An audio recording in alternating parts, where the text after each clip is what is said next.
আলাইহি ওয়াসাল্লাম বলেন, মান ক্বরাআল কুরআন ফাস্তাদহারাহু ফাহাল্লা হালালাহু ওয়া হাররামা হারামা আদখালাহুল্লাহুল জান্নাহ ওয়া শাফাআহু ফি আশারা মিন আহলি বাইতিহি কুল্লুহুম ক্বাদ ওয়াজাবাত লাহুন নার।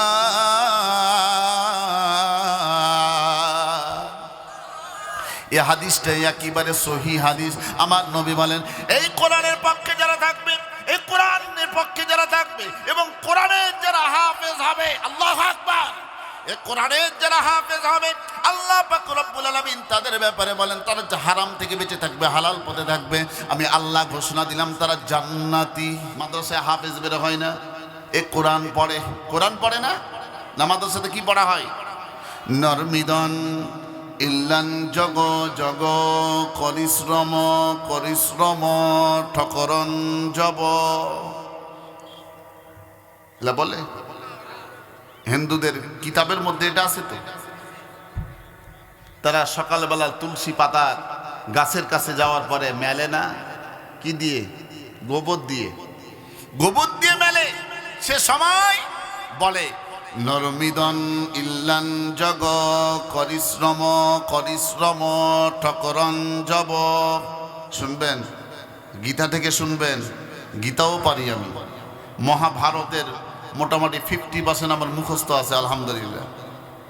ও মুসলমান ভাইরা, জানতে হবে।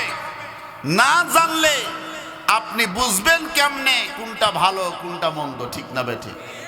এবার আসেন মুসলমান ভাইরা, এই কোরআনের পক্ষে যারা থাকবে, কোরআনের যারা হাফেজ হবে, কোরআন যারা তালকিন করবে, আল্লাহর নবী বিশ্বনবী মুহাম্মদ রাসূলুল্লাহ সাল্লাল্লাহু আলাইহি সাল্লাম তাদেরকে জান্নাতি হিসেবে ঘোষণা দিয়েছেন।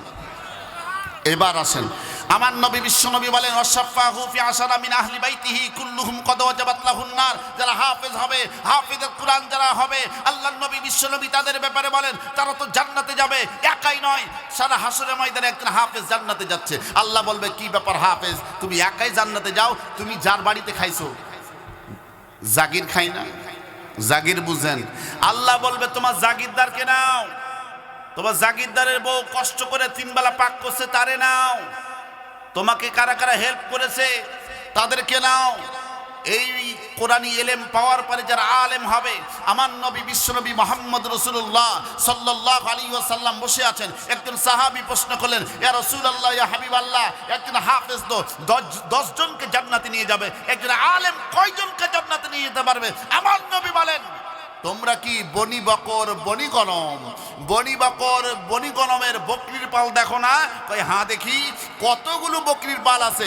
আমার নবীকে সাহাবী বলেন, ইয়া রাসূলুল্লাহ, হাবিবাল্লাহ, আমরা তো দেখতে পাই হাজার হাজার বকরি দেখা যায়। আগে সুবহানাল্লাহ বলেন, আগে বলেন সুবহানাল্লাহ। আমার নবী বলেন হাজার হাজার বকরি পাল তোমরা যেমন দেখতে পারো, একজন হক্কানি আলেম সে 1000 হাজার জাহান্নামী ব্যক্তিকে জান্নাতে নিয়ে যাবে। আল্লাহ এমন পাওয়ার দিবে। আপনাদের এই মাদ্রাসায় লেখাপড়া করে হাফেজ হবে, আলেম হবে। এই মাদ্রাসায় থেকে হাফেজ হওয়ার পরে বড় মাদ্রাসায় যাবে, আলেম হবে। আপনাদের এখান থেকে সর্বপ্রথম কোরআনী ইলম শিখলো। ও মুসলমান ভাইরা, যারা সহযোগিতা করছেন, বিভিন্ন প্রকারে এই মাহফিলটা করার জন্য সহযোগিতা করেছেন, বুদ্ধি দিয়েছেন, মেধা দিয়েছেন, টাকা দিয়েছেন, পয়সা দিয়েছেন, মাদ্রাসা করার জন্য রড দিয়েছেন, সিমেন্ট দিয়েছেন, বালু দিয়েছেন, এরপরে আপনারা কি দিয়েছেন? ইট দিয়েছেন, টাকা দিয়েছেন, পয়সা দিয়েছেন। ও মুসলমান ভাইয়েরা, বুদ্ধি দিয়ে মেধা দিয়ে সহযোগিতা করেছেন।